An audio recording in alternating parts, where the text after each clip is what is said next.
Hey everyone, if you want to convert an Excel file to PDF in 2026 without losing formatting, you're in the right place. In this guide, I'll show you the easiest methods to export Excel to PDF step by step. First, converting Excel to PDF helps you share files easily without changing formatting. PDFs look the same on every device. Next, open the Excel workbook you want to convert. Yeah, make sure everything looks correct before exporting. The easiest method is using Save As.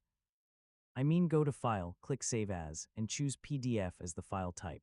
Now click Options and choose what you want to export, like the active sheet or the entire workbook. So this gives you control over the output. Click Save, and Excel will instantly create a PDF file. Yeah, your spreadsheet is now converted. Another method is using Export.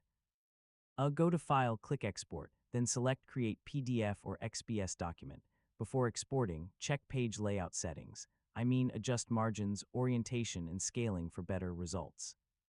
You can also use Print to PDF, so choose Microsoft Print to PDF in the printer options. If your PDF looks broken, adjust column widths or switch to landscape mode.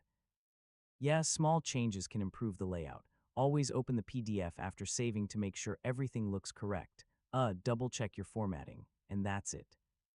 You've successfully learned how to convert Excel to PDF in 2026. Thanks for watching, and I'll see you in the next tutorial.